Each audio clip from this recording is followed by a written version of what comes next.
What's up, and welcome to another episode of the Double Crown Talk Time here on YouTube. My name's Richard. And I'm Matt. And this is our show where we talk about video game stuff and all kinds of fun things, sometimes news, which is what we're going to talk about in just a moment. But before we get there, Matt, what you been up to, buddy? It's the first time in a couple months we've recorded in the morning. Yep. I just woke up. Yeah, you did. I've been playing Dark Souls 3 co-op, helping people get through. Yeah. Fun stuff still. Yeah. I need to get back to... I saw you playing. I noticed you played... Is it the exact same build as before? Yeah. Okay. I wanted to do my main build again, but maybe not put so much points into vitality. Okay. And just be a tank. Okay. I need to get back to that puzzle game. Talos Principle? Yeah. Because it's fun. Yeah. But I haven't touched it since the last time I talked about it. Yeah. Well... That's what Dark Souls will do to you. Yeah. How's the levels looking? They looking good. Okay. We're on level 1 now. All right, let me check. Yeah, video levels are good too. What about you? What have you been doing? I've been playing Wild Arms exclusively. I played a little bit of Dota yesterday. I played one game with Pete last night. It was very fun. I played two yesterday morning maybe and lost both of them pretty badly. But yeah, otherwise just Wild Arms. Any minute I get, I love it so much. It's like, we almost talked about role-playing games today. Maybe that'll be some other time. But good job, Vita. Yeah. Oh man. The only qualm I have is I think it's the Vita is there's a bit of slowdown in combat sometimes, just randomly. I try I reset the Vita sometimes and see if that helps, and it doesn't. I mean, it's yeah. So, but I looked it up and it looks like certain games. You know, like Final Fantasy Tactics, the PSP game that they ported over or whatever, also has some slowdown issues. So, but nevertheless, Wild Arms, so fun, great JRPG. Some of the systems are still a little weird. I'm still getting used to those. I should probably Google a little bit, but it feels good to be back with real gaming. Oh hell yeah! I texted you the intro or the prologue was 4 hours long. That threw me for a loop. I was like, yeah, we're getting into the story, and then it like. All like the credits started rolling and it was like Wild Arms. I'm like, oh shit, like, okay. All right. If there's 4 bosses in the prologue, that's fine with me. Hell yeah. But great game. If you haven't played it, you got a Vita or PlayStation 1, go get Wild Arms 1, the first one. Make your arms wild. He got a spirit gun. I do have a gun. Not a spirit gun, just a regular gun. It's tied to your But spirit. since the graphics are PS1, like 1997 PS1 era, when he shoots a bullet, it's like a big fucking like rocket looking thing. Hell yeah. Yeah, because they were like, how do we show him shooting a bullet? We can't make something that small, I guess. I don't know. But it's like, this big fucking, yeah, I don't know. It's really funny. So, yeah, jumping in, because that's pretty much all I've been up to. We got some sound things. We're trying to make it sound a little better.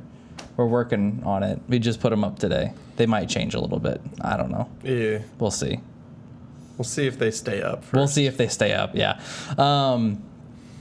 Jumping in, there's a couple pieces of news that I wanted to talk about with you. And I figure we'll go through the VR ones first, and then we'll jump into the PlayStation Neo news. So the other day, I noticed that Amazon put up 2 games, and now it's actually 3 PlayStation VR games, all coming out October 13th, which is the launch of VR, and they also have prices. Ooh. Which is mainly what I wanted to talk about because there are 3 of them. None of them are $60. So we'll just kind of go in the order that I saw them. The first one I saw was RIGS, Mechanized Combat League, which is basically Guerrilla Cambridge, and it's a mech sort of shooting but also sports kind of game.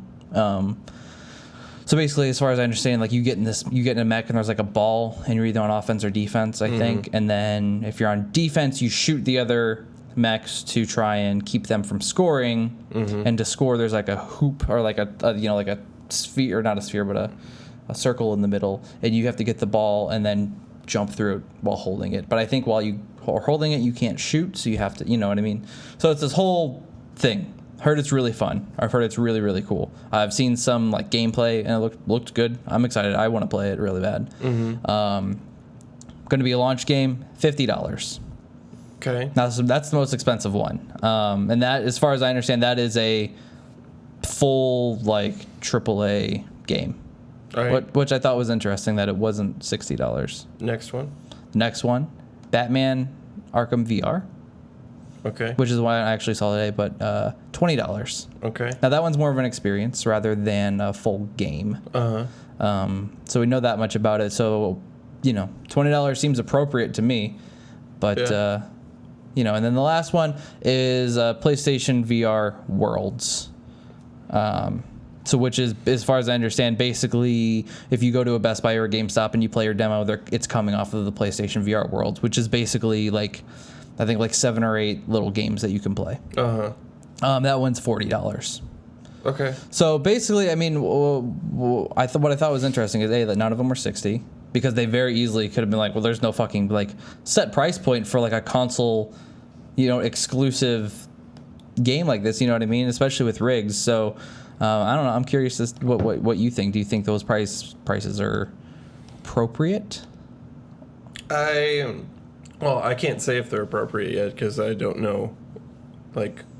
Having not played the games, I think Sony is doing something really smart and actually managing expectations through price points. Yeah. Or it's hey, this is $20. Don't expect a whole lot. Yeah. It's gonna be good. It's gonna be fun. Yep. But don't expect this to be on the same level. It's not a game. It's an experience. It's a VR experience where there is game elements, I guess, but it's you're not getting an Arkham combat game or anything. Yeah, it could also be that they're trying out 3 different price points to see which sells the most, which is hard to gauge based on how different these things are. But yeah.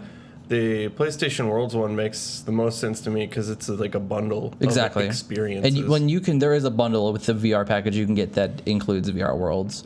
So if you get the headset with the Move wands and the game, I think it's an extra $100, I think, in the camera. So you get the camera, the game, and the 2 Move wands. That's pretty worth it. So if you don't have the Move wands or you don't have the camera, I'd say get that bundle.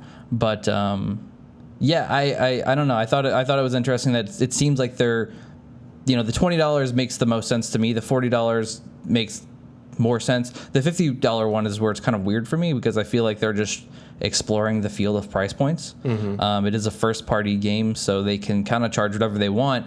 And like I said, that's weird to me that they didn't charge 60, but I think that kind of like you're saying, they're trying to manage expectations and also feel out are people how many people at launch are going to buy a $50 VR competitive game. We don't know. No one really knows I don't think there's any other VR games out like that right now. So I just thought that was really interesting that I saw those.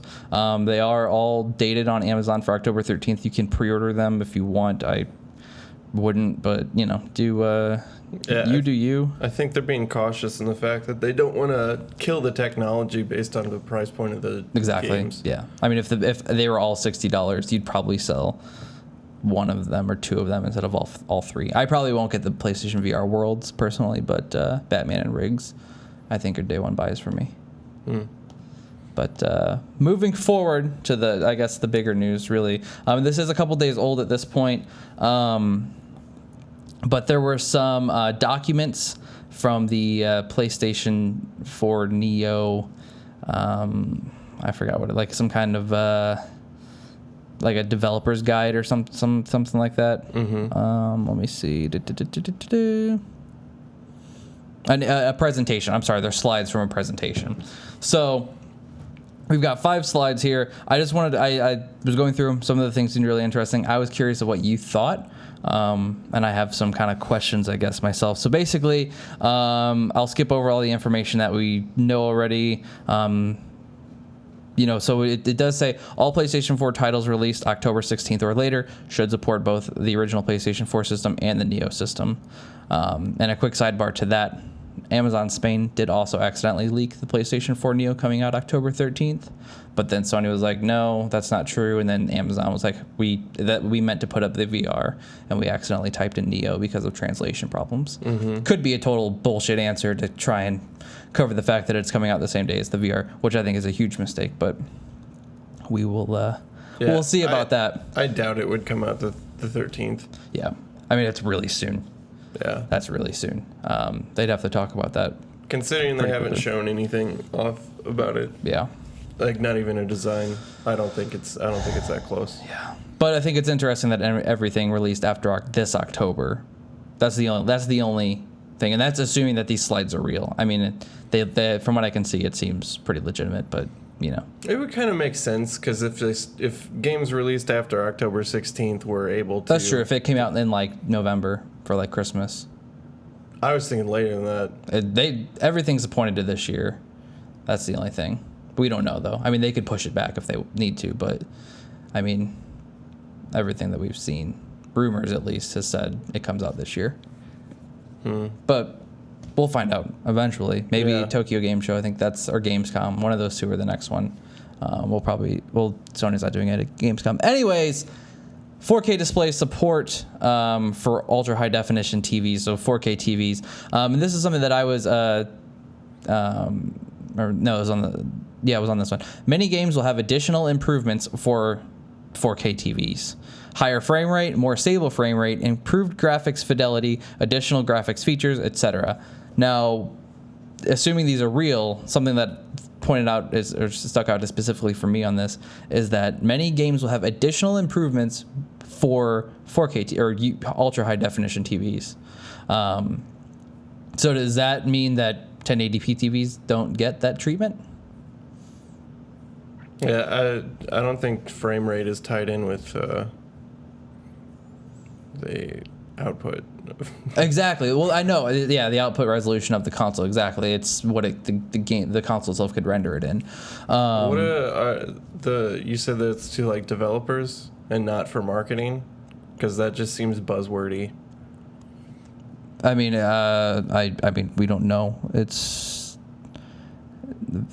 Yeah, I don't know who the target audience for whatever these slides are. So it's hard to say. Well, no, yeah, it's definitely for developers. So we go in, if you go into the farther slides, it talks about working with the SDK 350 and like, hey, if your game can't run at this, contact this branch of Sony because your game has to meet this specification and we'll help you make your game reach that specification if we have to. So it goes, I mean, a lot of the stuff I'm not going to read really specifically. You can look at that.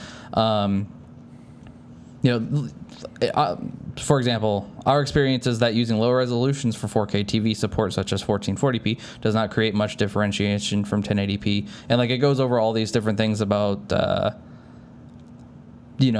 like different like checkerboarding methods for rendering. I mean, there's a lot of information in here. But as far as like between the Neo, like the kind of boiled down stuff between the Neo and the PS4 itself. All of the like the budget for like the RAM and the GPU and the CPU, while they all run faster, is the same. So basically, it's looking like the GPU still is used 50% of the time, or 50% of it is used for background execution. Different things like that. I don't know. I just thought it was really interesting to kind of look at this stuff.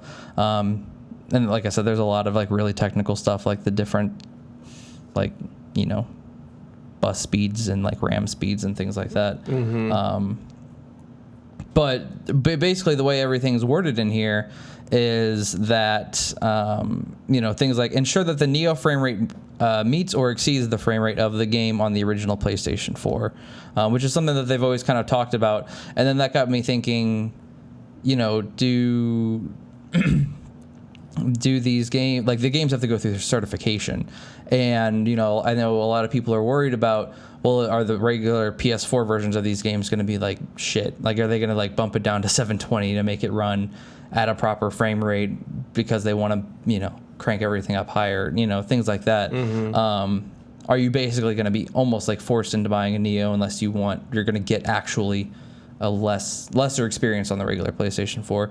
But I don't know completely about the whole certification process, but do you think that could possibly be on Sony to make sure that happens? You know what I mean? Like, do you think Sony would say like, oh no, you need to fix this? Or would they just kind of let shit slide through? Well, I feel like they'd have to send two different versions through cert. I'm assuming they will, but that's what I mean. Like, if you have, the Neo version running at 1080p 60 and the PS3 version running at 720 30, like are they gonna okay that? Probably. Okay. I think so. Because a lot of games, at least in the PS3 era, they would run at a lower resolution. Damn. Just because than other games. What do you mean? Like, there were games that would run at 1080p and other games that would run at 720p, and nobody cared. Right. No, I know, but I think that, I mean, for me, I would think that this would be different because, like, depending on what your game was, like, different games are expected to run differently. You know what I mean? Yeah. But you're effectively playing the same game, and that's where I think that's where the questions come in. Is this going to be a problem? And I personally, I mean, if I were Sony, I would tell them to go fucking fix their game. You know what I mean? Like, because it's. Well, it's the thing. Like, if you haven't seen the other version, you don't know it's any better. Yeah, true, but It's the same thing for, like, whenever the Orange Box released on the 360 and the PS3, and the 360 version was supposedly a lot better, but I played it on PS3 and didn't have any problems. Like, maybe if I had played the 360 version, I'd be like, oh yeah, the PS3 version's shit, but I didn't know any different. So, I think for the average consumer, it's probably not going to matter a whole lot. yeah, well, true. I mean, for average consumers, but I don't think average consumers are going to care about the Neo right off the bat.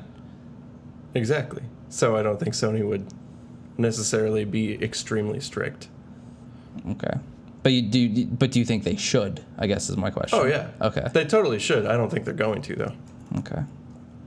I don't know. I hope they will. But I mean, and at the same time, I think you have to, in thinking about the developers, I can't, I think it's going to rely on how the publishers treat this kind of thing as well. Are they gonna be like, yeah, Ubisoft Montreal, make your PS4 version extra shitty. Just make it fucking run hardly. I don't care. We want to sell the fast version. You know what I mean? Because ultimately, it's all coming on the same disc. So I don't know. I think it's some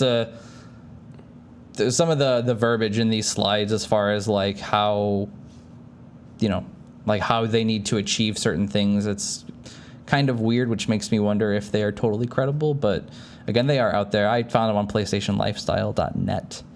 You can catch them there. But you should put that link in the description. I'll put this link in the description. Looking out for you. Yeah. Thanks, Matt. You don't have to search because we've done it. Yep. But yeah, I mean, there's some other information in here about like debug modes. The only thing that I noticed in here that they are talking about is to, there, like I said, there's a lot of tech speak about like display buffer resolutions and different rendering methods and things like that.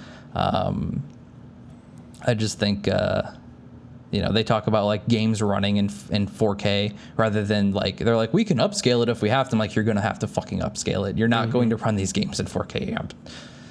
Based off the specs that we have, you're not going to. Yeah. But I don't know. That's right. My thoughts. Well, tell us what you think. Leave a comment down below.